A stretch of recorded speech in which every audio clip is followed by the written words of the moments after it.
ambito di Quanto è servita la sua esperienza di assessore all'economia per poi portare avanti questa iniziativa? E questo libro in qualche modo ricostruisce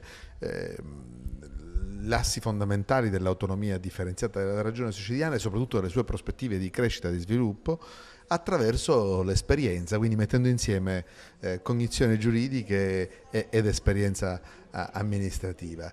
Quello che ne viene fuori è che l'autonomia è un bivio, può essere abbandonata, trattata come una zavorra, come alcuni fanno, ritenendo di smetterla e di salvare così la Sicilia, o invece rilanciata, rafforzata, riletta nella prospettiva della insularità che è la prospettiva europea. Oggi l'autonomia che ruolo ha? Ecco, come viene trattata? Guardi, io uso una metafora che è quella del martello.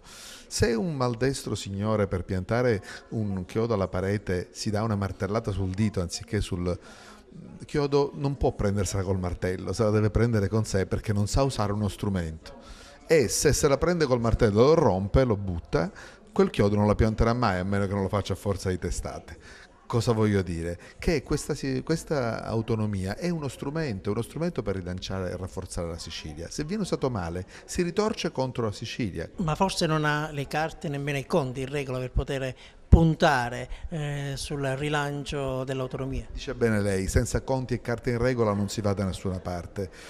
Non è rinunciando a 4 miliardi di euro di crediti per 500 milioni e chiudere così qualche settimana di bilancio che si può gestire con autorevolezza e coraggio l'autonomia. Lo si deve fare con la forza di difendere un territorio, di difendere una storia, ma soprattutto di garantire ai giovani siciliani un'opportunità, che è quella di non scappare dalla Sicilia ma di restare qui, crescere, prosperare, farsi una famiglia. I conti della regione si mettono in ordine e a posto accogliendo, adottando un assessore proveniente da Roma. Guardi, questa è una soluzione ridicola che ha finora dimostrato la sua incapacità. Non è la prima volta che si chiamano da Roma a gestire i conti della Sicilia, i conti vanno peggio con gli amministratori non siciliani che con quelli siciliani, ci vuole, come bene richiama lei dal libro, conti e carte in regola, autorevolezza, dignità e non un sicilianismo becero col cappello in mano